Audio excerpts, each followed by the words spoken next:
In 1976, the hard rock scene on both sides of the Atlantic was comprised of bands whose members had honed their chops in prior bands. Such was the case of Wiggy Bits, and from their singular, self-titled album, the track "Oh Captain."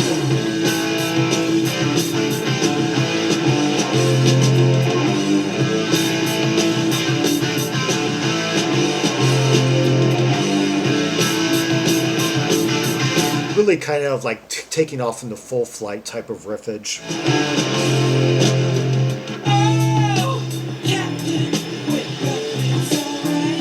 Yeah, what did I tell you about going off into flight? Now we've got that jet engine sound.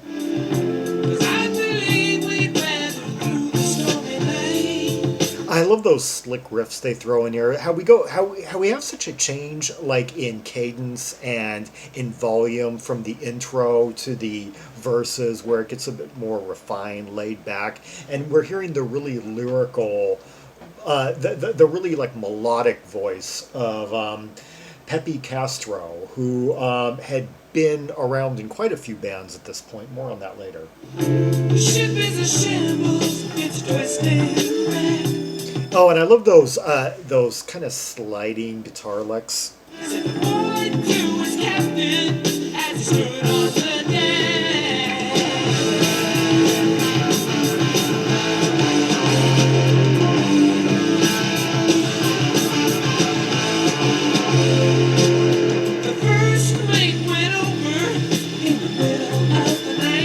And I love that kind of steam sounding, like sustain of the synthesizer. Hear that one note that's just playing through. I could hear his screams as he drifted out of sight. The others were tiring as they scrambled around. Oh, those kind of like flangey, sort of like liquidy chords that are playing underneath them. Those. Right in the under the sea that were pulling them down.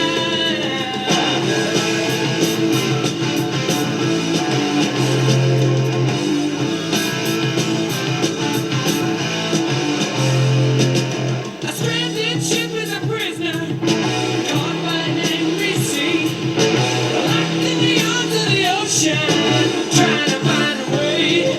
Okay, so we're dealing with one of those maritime disaster type songs that were, let's see, there were a few from around this period. There was that one by Crack the Sky off their first album. I forget the title of it offhand. That one, yeah, it is a topic for another time. And of course, this year, most famously, there was the song on the record, the Edmund Fitzgerald, which had happened the prior year. A Canadian maritime disaster sung by Canadian folky star Gordon Lightfoot. Yeah.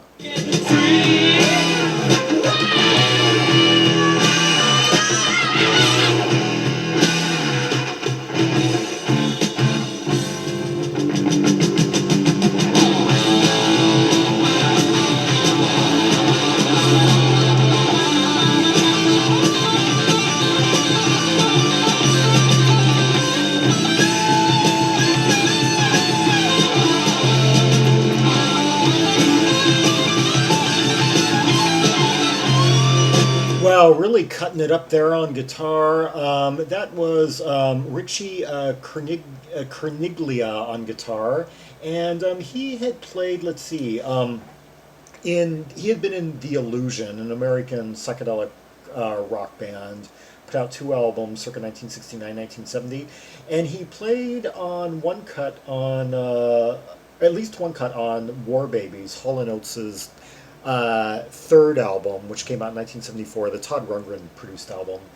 Kind of in a class all of its own in their catalog, actually. Kind of like a mixture of like psychedelic space rock and blue-eyed soul. Akin to what producer Todd Rundgren had been doing around that same time, like on A Wizard of True Star, the Todd double album, and the first Utopia record. And let's see, later on he would play on a few Ellen Shipley albums. Yeah, when she was recording. Yeah, her first album was pretty good, yeah.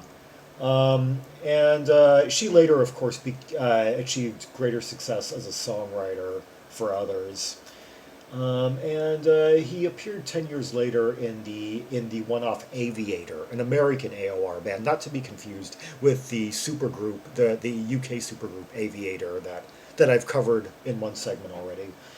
Yeah. The shredded sails waved to the moon's ghostly light as we bounce through the sky and the sea's angry fight. Oh, Captain, wake up, it's alright. He has got Peppy Castro has quite the voice. It's amazing how I guess he was not the vocalist in the Blue Magoos. At that time he was still playing guitar. Yeah. We made it through the stormy night.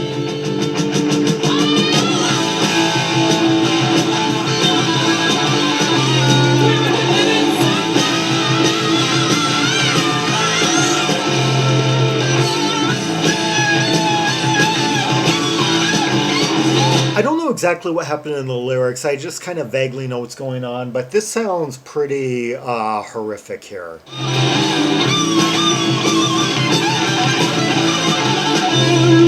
Or maybe I should say harrowing would be the right word. Like when a ship goes down, like a maritime disaster.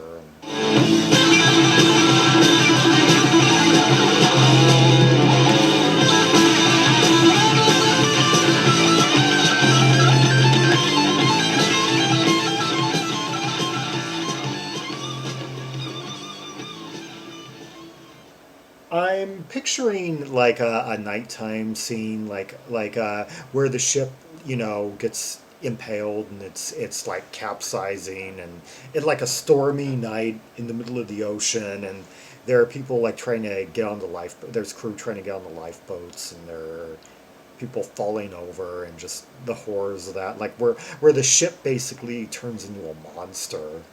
Yeah, that's what actually was the best analogy I've ever seen in like regarding the Titanic. Like the Titanic was this beautiful ship until it started going down, and then it turns up, turns diagonally upward, and in the middle of the night, and it just turns into this big monster, like this big King Kong Godzilla horror of a sight. Yeah.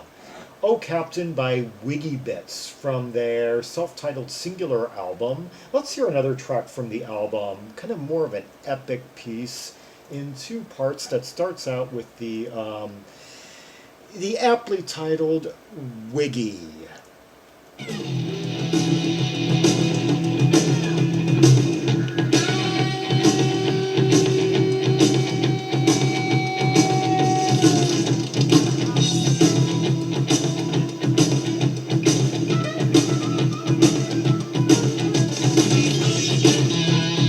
Kind of smoldering, smoky sound, just really thick.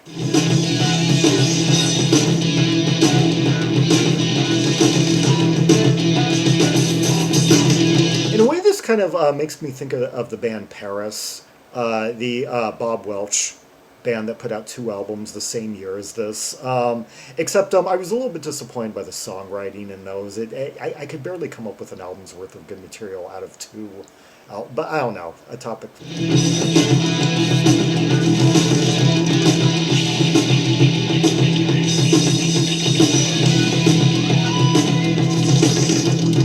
Yeah, that really kind of phased, or that kind of flangey sound, like in the drums and everything.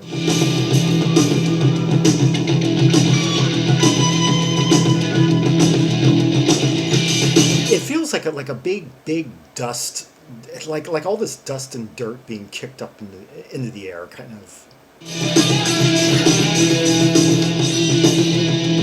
So hazy, almost like an explosion has occurred, and you can barely see anything amid the smoke and dust being kicked up out of the ground. But it's like I'm trying to pinpoint what's causing it. It's like the bass is really thick and persistent. I guess it's just the real fullness of that bass. It's just filling up everything, because the guitar is just kind of like trying to cut through it. The drumming's just like pile driving.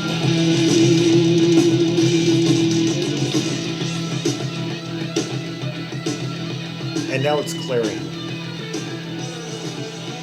That's Wiggy. We're about to go into the song proper, Love Tracks.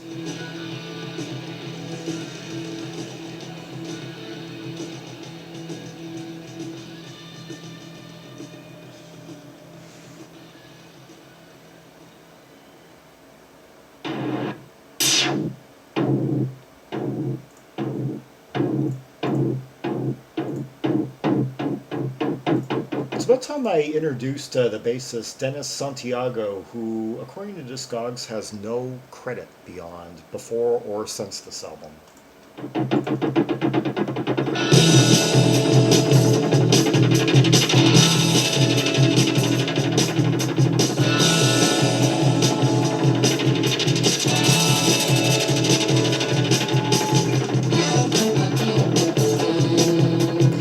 Spacey kind of jet engine sounds are like a reoccurring, are like kind of like a mainstay of this album.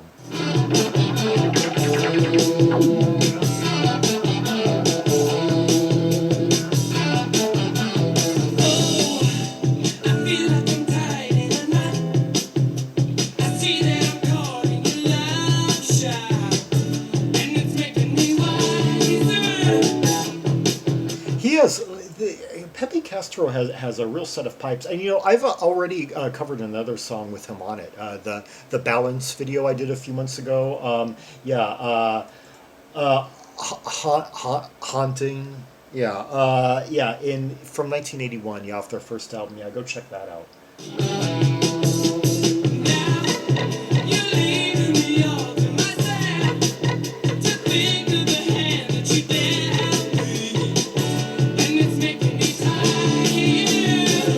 And just like on that song, here it's Castro that's really rendering this whole song melodic. It's like we've got these really these chords that kind of hold on to certain key centers and just kind of groove in place. But Castro seems to be leading the way in terms of chordal shifts. Tends to be just like arching outward and above everything, and just kind of giving things that melodic flair, all with his voice, and his voice will kind of like range from like maybe kind of subdued or kind of just grounded on a certain word, and then it'll flare up as the line progresses. He a true lead vocalist, a guy who really takes command and leads the band.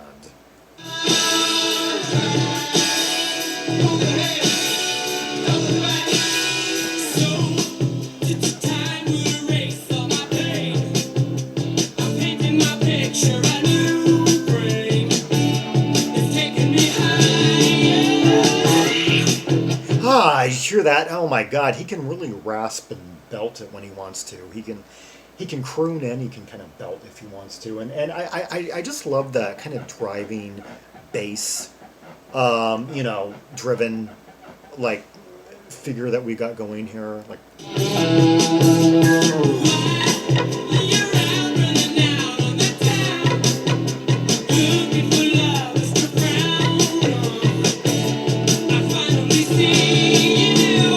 I love that change of cadence where suddenly the drummer at the end of each stanza goes from 2 to 4 wallops per bar, kind of as that bum, bum, bum, bum.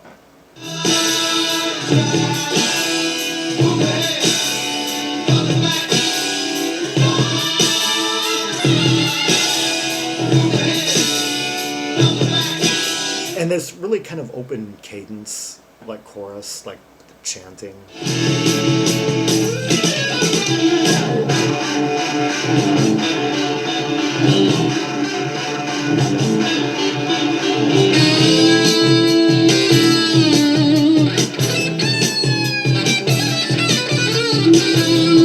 Creative guitarists, you can go from those kind of like shards, those chordal shards he was playing just a few seconds ago, and then transition into this really kind of lyrical, kind of bendy, sustain type solo.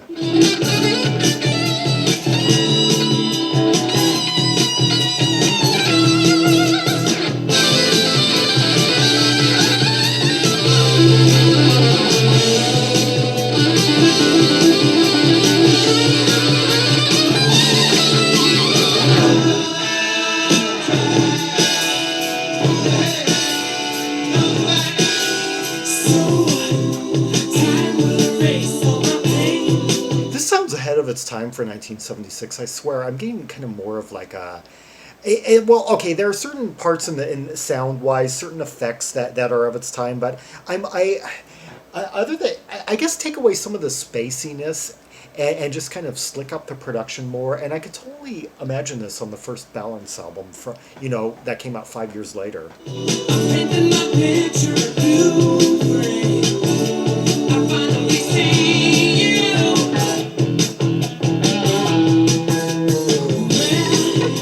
know that my mind's a bit strong. Yeah, because he's like singing with that kind of confident, kind of like croon. He's giving it this real swagger that I associate with like vocalists. I don't know, like Lou Gramm, who hadn't really emerged yet, or yeah, so some of the finer like AOR vocalists of like the early '80s, like Jimmy Jamison. More so than. Like in 1976, bear in mind, we're just kind of getting out of more the raspy kind of rough era, the post Cocker kind of let it all hang out type of dirty singing, which was quite common in hard rock. Yeah. Stay on the love track and move. For more of an example of what I was just trying to describe right there, go watch the Bandit video that I just did last week. And do what I see do.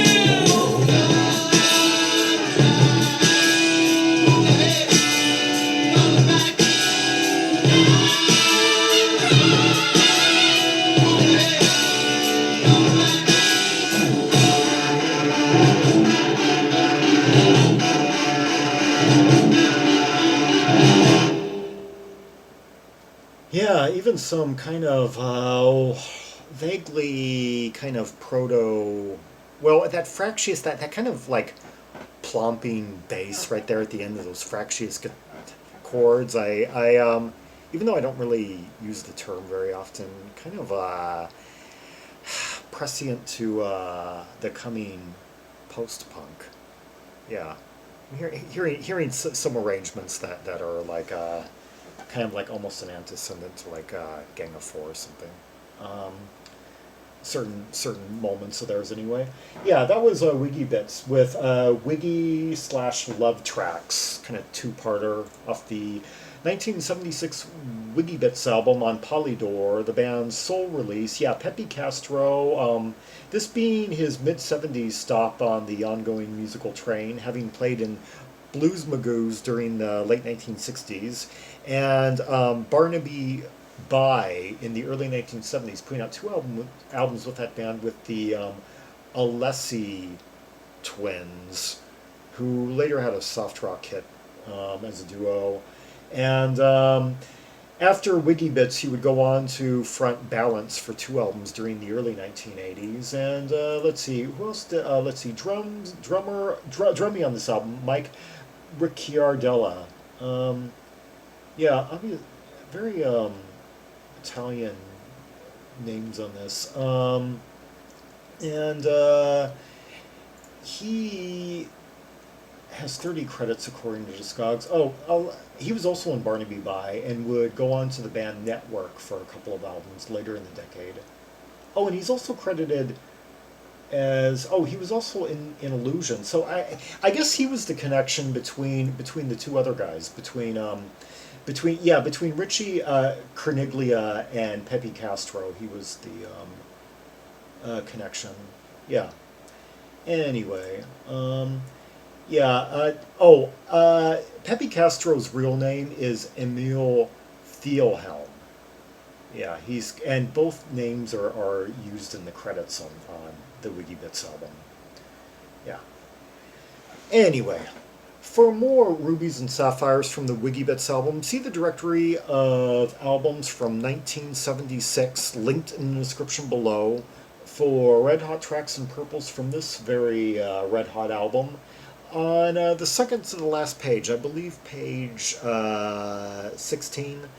In the 1600s to 1700s, the directory being currently like 1741 albums strong. Yeah, That's 1,741 albums, ranging from uh, most of them good, about a third of them great, about a lesser percentage all right, and but from a jam-packed year of great music from around the world. Yeah, how does it get that good? Well, you just figure, add up all the countries that were musically productive during a given time frame and contributing to the then happening developments on the global musical stage and such, and just figure about maybe a minimum of like five worthwhile releases from some of the smaller countries, like some of the smaller countries of Europe or South America or whatever, and then figure like I don't know, at least 15 to 20 really great, really, and depending on how extensive you are, essential titles from say the larger territories, like Brazil, Italy, France, Spain, Sweden, and then Japan and Australia, and then figure upwards of like say 300 great titles from the United States, and England, and some of the more the most active places, and it just kind of goes up from there, and then figure that might just be talking about rock, and then there's or pop, and then there's also jazz, and yeah, and yeah, and it can really get into the four figures if you're really extensive. But in the 70s anyway, I can't really say the same thing about the 90s or the 21st century, but in the 70s when ideas were fresh and people were exploring new ideas for the first time, and the broader idioms were coalescing and radiating new types of music. Yeah, and musicians were just pushing themselves, were to the furthest extent of their abilities, and trying to like formulate new ways of writing and constructing songs, and yeah, it was just an infinite stream of creativity and release volumes. Yeah.